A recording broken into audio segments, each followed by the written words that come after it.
अस्सलाम वालेकुम my dear students. तो आज हम बात करेंगे हाइपरटेंसिव डिसऑर्डर्स ऑफ प्रेगनेंसी की, जो कि चैप्टर नंबर 9 है गायनेकोलॉजी 10 टीचर्स का। ठीक है, सबसे पहले हम बात कर लेते हैं क्लासिफिकेशन ऑफ हाइपरटेंशन की कि प्रेगनेंसी में हाइपरटेंशन की कौन कौन सी क्लासिफिकेशन होती है। ठीक है, सबसे पहले हम बात कर लेते हैं किसकी क्लासिफिकेशन की। हमारे पास क्या है कि 3 टाइप्स होती हैं। इसमें क्या है कि non protein uric, first type हमारे पास क्या है non protein uric pregnancy induced hypertension, induced hypertension, जिसको हम क्या कहते हैं गेस्टेशनल हाइपरटेंशन भी कहते हैं, जिसे हम क्या कहते हैं गेस्टेशनल हाइपरटेंशन। ठीक है, और सेकंड टाइप हमारे पास होती है प्री इक्लेम्पशिया।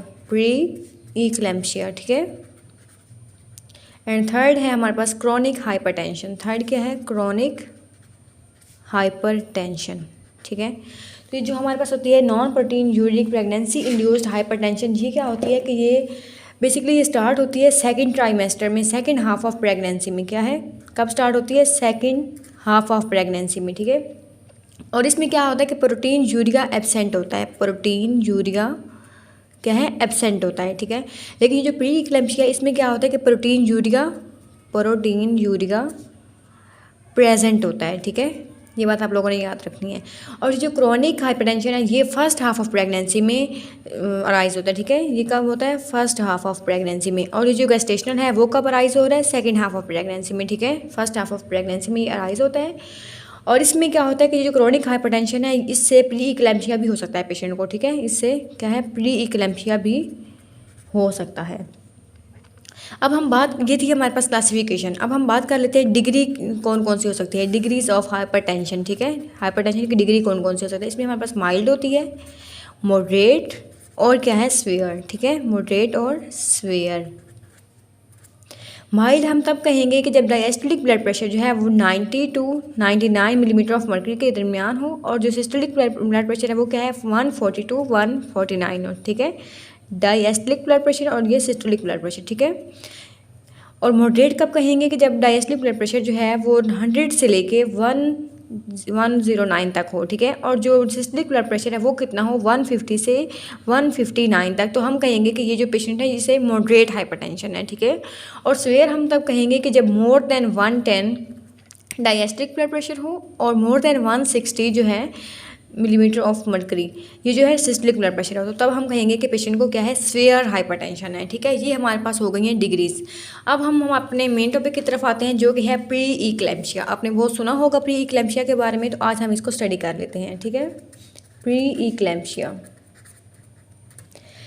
सबसे पहले हम इसकी डेफिनेशन के बारे में बात करते हैं। इसमें कुछ पॉइंट्स हैं जो आप लोगों ने एज इट एज याद करने हैं। ठीक है, इसमें क्या है कि इसमें hypertension pre eclampsia is defined as at least 140/90 millimetre of mercury इसमें ब्लड प्रेशर हो, एटलीस्ट 140/90 मिलीमीटर ऑफ मर्करी ये ब्लड प्रेशर हो, और क्या है कि ये 2 सेपरेट ओकेजन्स पे लिया हो। ठीक है, एटलीस्ट 2 सेपरेट ओकेजन्स पे लिया गया हो, 2 सेपरेट ओकेजन्स पे लिया गया हो, और उनमें जो कितना टाइम होना चाहिए ड्यूरेशन कितना है 4 आवर्स अपार्ट होना चाहिए, एटलीस्ट 4 आवर्स अपार्ट। ठीक है, और इसके साथ साथ क्या इसमें कंडीशन है कि एटलीस्ट 300 मिलीग्राम इसमें प्रोटीन्स होनी चाहिए यूरिन में, वो भी 24 आवर की कलेक्शन में। ठीक है, 300 मिलीग्राम क्या है प्रोटीन यूरिया होना चाहिए, वो भी किसमें 24 आवर का जो कलेक्शन है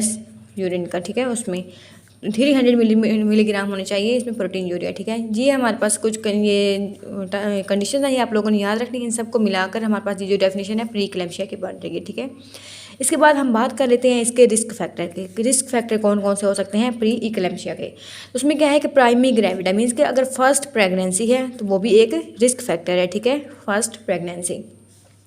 इसके अलावा क्या है कि मल्टी पैरस है और उसमें प्रीवियस हिस्ट्री है प्री इक्लेम्पशिया की, मतलब फर्स्ट बेबी तो नहीं है, मल्टी पैरस है, लेकिन इसमें क्या है प्रीवियस हिस्ट्री है प्री इक्लेम्पशिया की, प्री इक्लेम्पशिया। ठीक है, इसके अलावा क्या है कि प्री इक्लेम्पशिया अगर वो उसका लास्ट बेबी जो है उसमें 10 ईयर्स से ज़्यादा गैप हो, 10 ईयर्स या फिर मोर गैप हो उसके लास्ट बेबी में। ठीक है, इसके अलावा क्या है, अगर पेशेंट जो मदर है उसकी एज अगर 40 ईयर से ज़्यादा हो, 40 या 40 ईयर से ज़्यादा हो उसकी एज, ठीक है। इसके अलावा BMI उसका 34 हो, 35 या उससे ज़्यादा हो, BMI जो 35 या फिर उससे ज़्यादा हो, ठीक है। ये भी एक रिस्क फैक्टर है प्री इक्लेम्शिया के लिए। इसके अलावा क्या है कि अगर उसके अंडरलाइंग मेडिकल कंडीशंस हैं, लाइक हाइपरटेंशन है, रीनल डिजीज़ है, हाइपरटेंशन, रीनल डिजीज़ वगैरह, या फिर प्री एग्जिस्टिंग डायबिटीज़ वगैरह है, प्री एग्जिस्टिंग डायबिटीज़, तो ये सारे क्या हैं, रिस्क फैक्टर हैं प्री इक्लेम्शिया के लिए, प्री इक्लेम्शिया के लिए, ठीक है। तो ये सारे हमारे पास रिस्क फैक्टर हैं। अब हम बात कर लेते हैं इसकी पैथोफिजियोलॉजी की, प्री इक्लेम्शिया की पैथोफिजियोलॉजी, ठीक है। Pathophysiology of pre eclampsia. इसमें बेसिकली क्या होता है कि इसमें 2 स्टेजेस होते हैं। फर्स्ट स्टेज में क्या होता है कि जो ट्रोफोब्लास्ट हैं उनकी इन्वेजन ठीक नहीं होती, ट्रोफोब्लास्ट की जो इन्वेजन है वो पैची हो जाती है, पैची, हालांकि उससे नॉर्मल होना चाहिए। जब ट्रोफोब्लास्ट इन्वेड करेंगे, इसका मकसद क्या होता है कि नॉर्मली क्या होता है कि ये हाई रेजिस्टेंस वेसल जो होती हैं और उसमें जो लो ब्लड फ्लो होता है, लो ब्लड फ्लो वेसल्स, वो कन्वर्ट हो रही होती हैं हाई ब्लड फ्लो और लो रेजिस्टेंस वेसल्स में, ठीक है, लो रेजिस्टेंस वेसल्स में। और ये कब हो रही होती है, जब ट्रोफोब्लास्ट जो है इन्वेड करता है।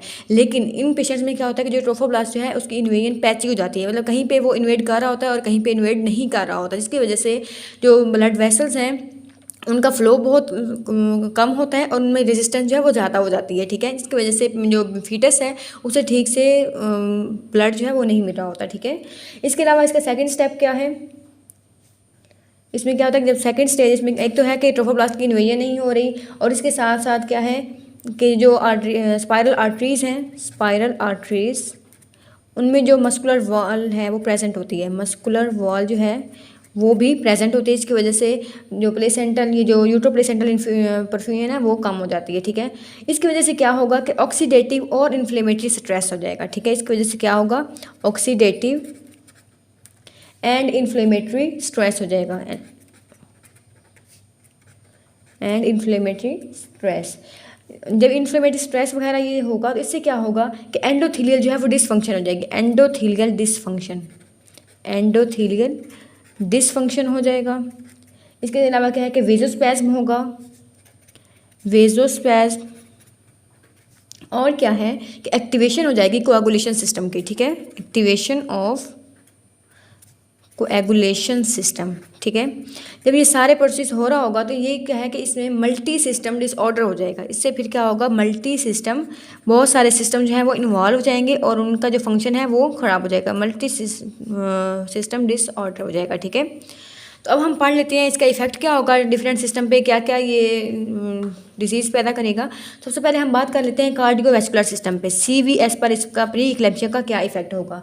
नॉर्मली क्या हो रहा है कि पेरिफेरल वेजोडाइलेशन हो रही होती है, पेरिफेरल वेजोडाइलेशन, ठीक है, नॉर्मली पेरिफेरल वेजोडाइलेशन हो रही होती है। इसकी वजह से क्या होता है कि जो पेरिफेरल रेजिस्टेंस है वो कम हो जाती है, ठीक है, पेरिफेरल जो रेजिस्टेंस है वो भी कम होती है, ठीक है।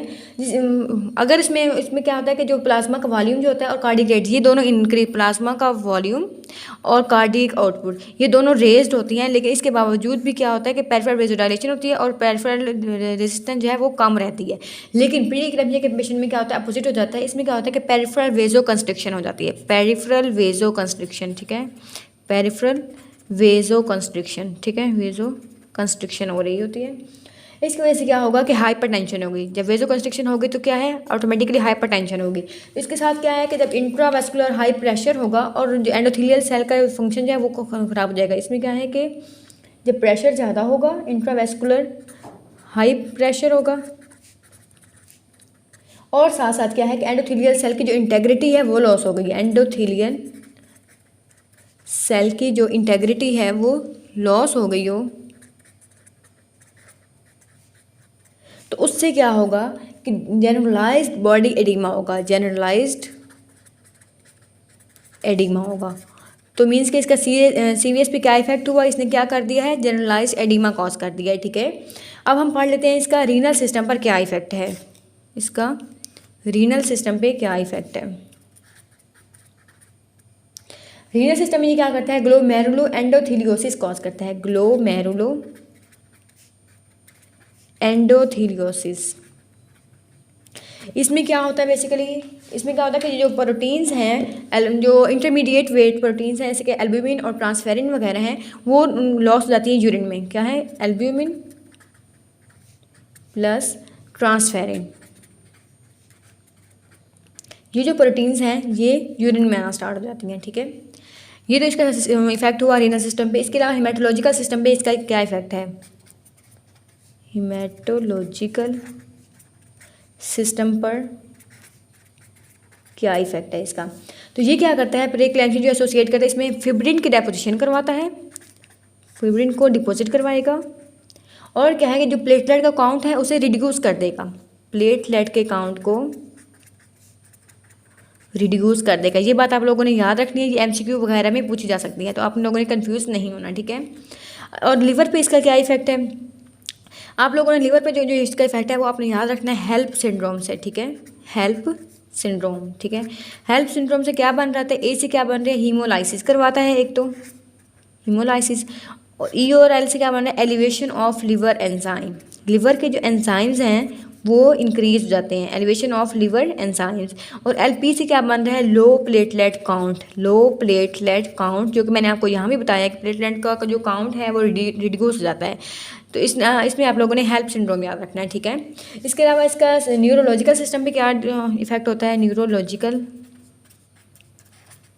सिस्टम पर जब एक प्रीक्लैम्सिया के पेशेंट में कन्वल्जन्स अराइज हो जाए तो उसे हम कहते हैं कि जैसे इक्लैम्सिया हो गया है। ठीक है, जब इक्लैम्सिया होगा तो उसमें क्या है कि सेरिब्रल एडीमा हो जाता है। न्यूरोलॉजिकल सिस्टम में क्या है, सेरिब्रल एडीमा हो जाएगा, सेरिब्रल एडीमा।